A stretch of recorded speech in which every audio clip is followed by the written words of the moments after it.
রাজ্যের পরিকাঠামো উন্নয়নের উপর গুরুত্ব দেওয়া হয়েছে। বিগত বছরের তুলনায় এই বছর বাজেটও বৃদ্ধি করা হয়েছে।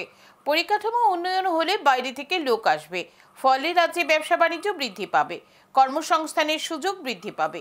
সিমনার ব্রহ্মকুণ্ডতে 3 দিন ব্যাপী ঐতিহ্যবাহী ব্রহ্মকুণ্ড মেলার উদ্বোধন করে এই কথা বলেন মুখ্যমন্ত্রী ডাক্তার মানিক সাহা। সিমনার ব্রহ্মকুণ্ডতে শুরু হলো 3 দিন ব্যাপী ঐতিহ্যবাহী ব্রহ্মকুণ্ড মেলা। শুক্রবার বিকেলে প্রদীপ প্রজ্বলনের মধ্য দিয়ে মেলার উদ্বোধন করেন মুখ্যমন্ত্রী ডাক্তার মানিক সাহা। পরে উদ্বোধনী অনুষ্ঠানে বক্তব্য রাখতে গিয়ে মুখ্যমন্ত্রী বলেন, ব্রহ্মকুণ্ডের মন্দির সহ সার্বিক উন্নয়নের জন্য 14 কোটি টাকা বরাদ্দ করা হয়েছে। পরিকাঠামো উন্নয়নের উপর গুরুত্ব দেওয়া হয়েছে। বিগত বছরের তুলনায় এই বছর বাজেটও বৃদ্ধি করা হয়েছে। পরিকাঠামো উন্নয়ন হলে বাইরে থেকে লোক আসবে, ফলে রাজ্যের ব্যবসা বাণিজ্য বৃদ্ধি পাবে, কর্মসংস্থানের সুযোগ বৃদ্ধি পাবে। বর্তমান সরকার মানুষের সরকার। প্রধানমন্ত্রী ধর্মীয় স্থানগুলিকে পর্যটনের স্থান হিসেবে তুলে ধরার চেষ্টা করছেন। উদয়পুরের মাতার বাড়ির অদূরে অনুরূপ একটি মন্দির তৈরি করা হবে। তার জন্য 98 কোটি টাকা দেওয়া হয়েছে। খয়েরপুর 14 দেবতা মন্দিরের উন্নয়ন করা হচ্ছে, তার জন্য প্রয়োজনীয় অর্থ দেওয়া হয়েছে। এডিবির থেকে অর্থ নিয়ে কসবা কালীবাড়ির উন্নয়নের জন্য দেওয়া হয়েছে। সরকারের সদিচ্ছা রয়েছে।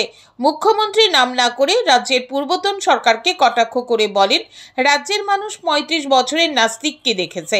নাস্তিকরা নেগেটিভ মানসিকতা নিয়ে চলে, বর্তমান সরকার আস্তিক।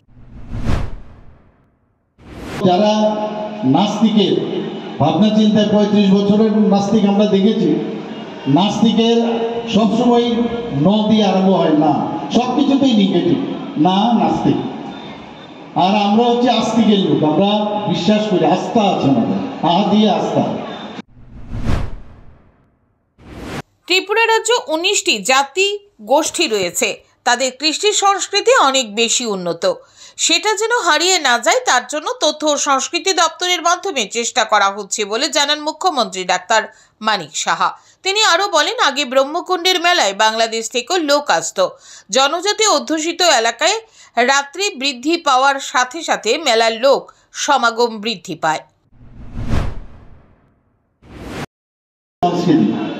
আমরা সবাই জানি আমাদের ত্রিপুরায় যে 19টি জাতি গোষ্ঠী আছে, জনজাতি, তাদের কৃষ্টি সংস্কৃতি এত বেশি, মানে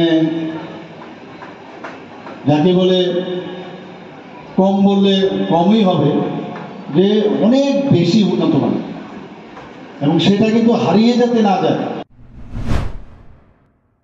3 দিন সমানে এই আয়োজন, আমি যখনই দেখি কোনো জায়গায় এই ধরনের অনুষ্ঠান হয়, বিশেষ করে আমাদের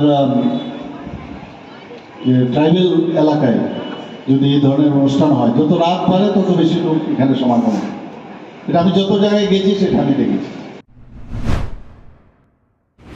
অনুষ্ঠান মঞ্চে মুখ্যমন্ত্রী ডাক্তার মানিক সাহা ছাড়া উপস্থিত ছিলেন এলাকার বিধায়ক তথা রাষ্ট্রমন্ত্রী বৃষকেতু দেববর্মা, পশ্চিম ত্রিপুরা জেলা পরিষদের ভারপ্রাপ্ত সভাধিপতি বিশ্বজিৎ শীল, TTAADCর কার্যনির্বাহী সদস্য রবীন্দ্র দেববর্মা, ত্রিপুরা চা উন্নয়ন নিগম লিমিটেডের চেয়ারম্যান সমীর রঞ্জন ঘোষ, তথ্য ও সংস্কৃতি দপ্তরের অধিকর্তা বিম্বিসার ভট্টাচার্য সহ অন্যান্যরা।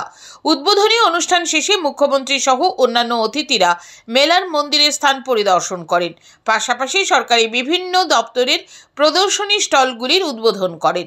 Bureau report, news today.